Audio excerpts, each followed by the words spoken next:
Thank you, Denise. I'm sure we will never ever read the story of Jesus entering into Jerusalem without remembering Denise. So thank you for highlighting that image in such a special way. Is it okay if I go ahead with two more questions? Yes. Another question that I would like to pose to you is about the specific blessing of silence and the art of listening. For me, this is the most appealing aspect of your spirituality. Perhaps because it is about practices and characteristics that have become extremely scarce and even unpopular in our time. Could you perhaps share with us more about what the sound of sheer silence has come to mean to you personally? What kind of silence you are talking about, and how all of this has enabled you to listen with discernment? I think the key to listening in terms of our spirituality is to listen to our deepest longing.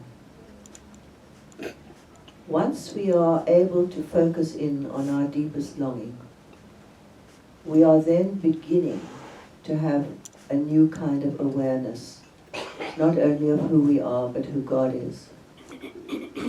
But I'm a very active kind of person, even now still. I do not find it easy to sit still and to listen. But I have had to learn along the way. Let me start with a life of prayer. We're terribly good about making shopping lists and presenting them to God. I don't think we're terribly good about listening to what God has to say to us. And the only way we will hear is if we embrace silence and solitude. I'm not saying God is not capable of speaking to us in the middle of the traffic or whatever, but I'm talking about something else. I'm talking about our spirituality that can grow in its closer understanding of who we are by listening. So the sound of sheer silence for me is that inner voice that on those rare occasions, and they are rare, I've actually heard what I have believed to be the voice of God. But it takes time, it takes practice. I have embraced in my own spirituality probably a great deal of what I've learned from Ignatius of Loyola. And those of you who know him will know that he wrote a book called The Spiritual Exercises, which is not a book to read. It's boring as anything to read. It is a book to do.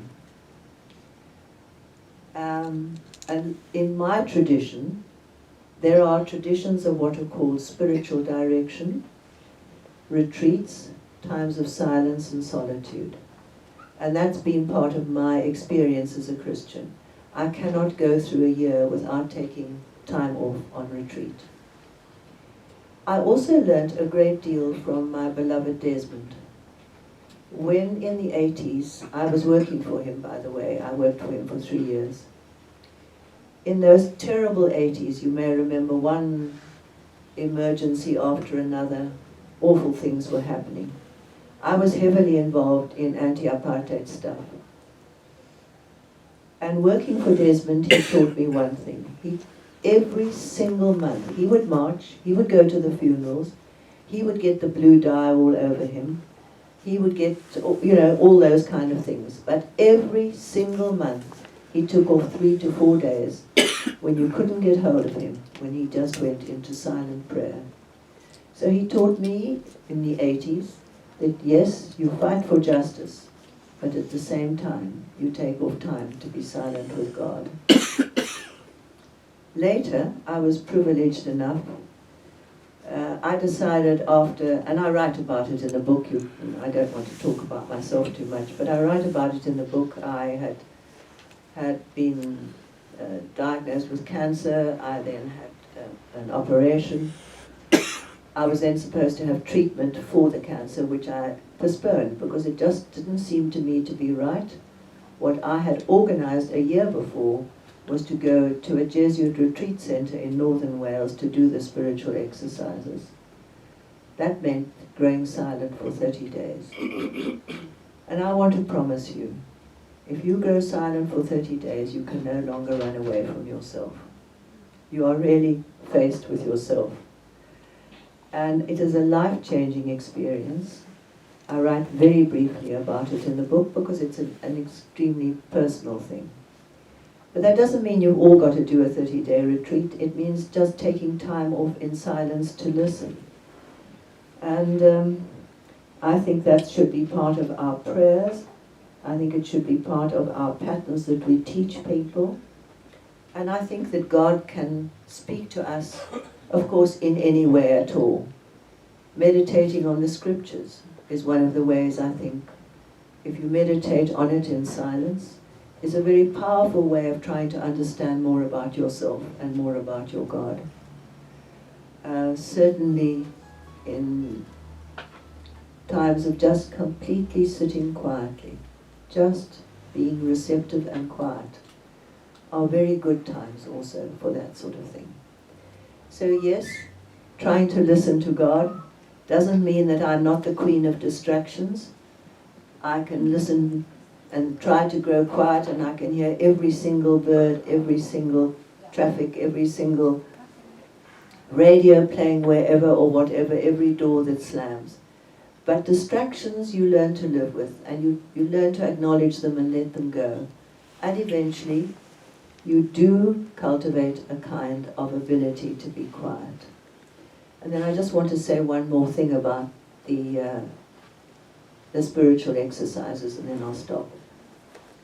Ignatius of Loyola, who was a soldier, got wounded, and it's a long story, and he was dreadfully wounded. I mean, he had one piece of leg sticking right out. And as he was trying to heal, and lying in his bed, he asked for something to read, and he wanted to read stories about the knights and the ladies and the love stories of the time, but they didn't have that kind of book. So they gave him one on the lives of the saints. And I don't know which book it was, but it was thinking about the saints that changed his life. You mentioned the word discernment. Is het onderscheiding in Afrikaans? Ja, onderscheiding. Die vermoë om te onderskei tussen die bewegings van die gees binne ons is wat Ignatius vir my geleer het. He talks about the consolations, very old-fashioned words, the consolations being the movements of ourselves towards God, the desolations being those movements that pull us away. And we have to learn to identify them, because in Ignatius's understanding of Christianity, the Holy Spirit is in all of us, and it is through the Holy Spirit that we are learning these things. So in growing quiet, we are able to experience and listen to the consolations and to the desolations, and we can discern their movements in us. Then that leads to our prayers, it leads to the way we see life, it leads to where we find blessing.